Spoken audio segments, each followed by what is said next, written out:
એટલે એ પૈસાથી દાન આપી શકે છે। આ દાનના પ્રકાર હું તમને કહું છું કે આપણે એવું નથી હોતું કે ફક્ત પૈસાથી જ સારું કામ થાય। બીજા નંબરનું દાન છે શ્રમદાન। તમે તમારી પાસે પૈસા નથી તો કશો વાંધો નહીં, તમે શ્રમદાન પણ કરી શકો છો અને સમાજના સારા કાર્યની અંદર તમે તમારું યોગદાન આપી શકો છો। ત્રીજું છે સમયદાન।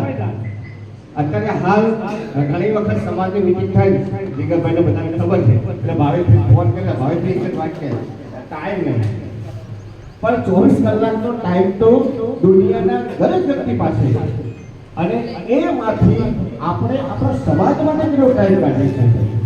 કદાચ સંજયભાઈ અને તમે શ્રીમદ ગુરુજીએ બેઠા છો એમને હું એનાથી સાથે કહી આપું કે આ નિર્માણનો અને આ વિષયનો વિચાર જો સાહેબ આજથી 20 વર્ષ પહેલા હોત ને તો હું કદાચ શિક્ષક ના હોત, હું બીજું કોઈ પોસ્ટ ઉપર હોત, કેમ કે મને સમાજનો પ્રિન્સિપલ બન્યું હોત। પણ મારું જે બેકગ્રાઉન્ડ હતું, મારા પિતાએ કે મારા માતા પિતાએ મને જે પણ પ્રકારે પહોંચાડ્યું છે એને બાદ કરતા સમાજનું સાહેબ જો મને પ્રિન્સિપલ મળ્યું હોત તો મારા જેવા ઘણા બધા ભાવેશ આજે પણ છે આપણા સમાજમાં કે જે ખરેખર પહોંચવા માંગે છે પરંતુ એને પ્લેટફોર્મ નથી। આજના એક મંચ ઉપરથી આપ સૌ વડીલ છો, સૌ જ્ઞાતિને મારા કરતા ખૂબ અનુભવી છો, આપને એક વિનંતી છે સાહેબ કે આપણે એજ્યુકેશન માટે એક એવું પ્લેટફોર્મ તૈયાર કરીએ।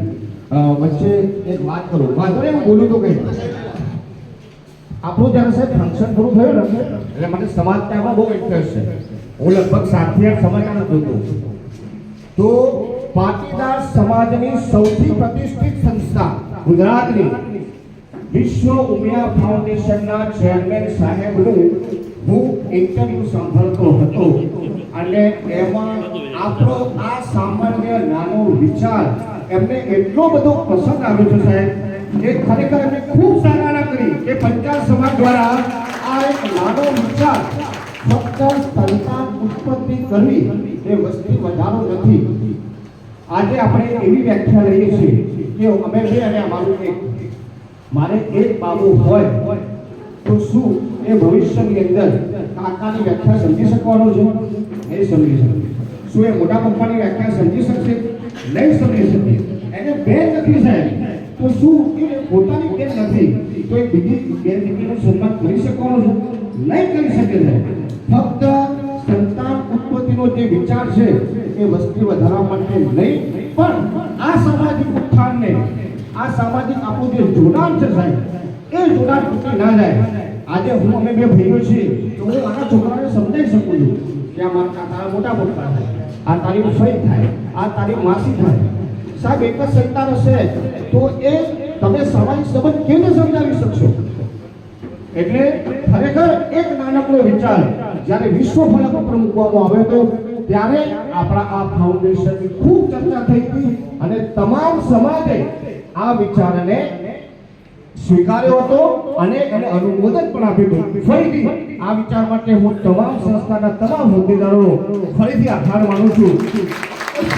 અને ચોથું જે દાનની વાત કરતો હતો ને એ છે જે સાહેબે વાત કરીને કે સંજયભાઈ કામ કરતા હોય કે અમારા મોટા ભાઈ કામ કરતા હોય કે અમારા મોટા પપ્પા રમણભાઈ કામ કરતા હોય તો તમે કશું ના કરી શકો ને।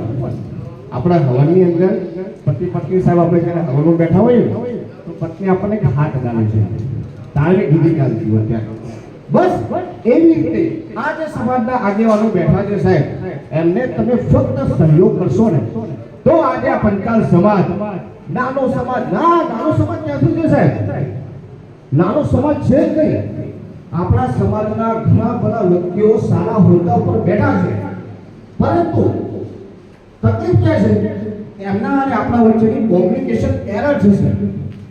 એક કોમ્યુનિકેશન એરર જો તૂટી જાય તો જ્યારે સમાજ અને શિક્ષણ ભેગું થશે ત્યારે આ સામાજિક ઉત્થાનની જે આપણે જે બીજું ઝડપ્યું છે સાહેબ એ ખરા અર્થમાં એ આપણે ત્યાં સુધી પહોંચાડી દઈશું। અમારા જેવા નાના કાર્યકર્તાઓને આપણે અહીંયા બોલાવ્યા અને સન્માન કર્યું। ખરેખર તમારો બધાનો ફરીથી દિલથી આભાર માનું છું। ધન્યવાદ। જય જય ગરીબ।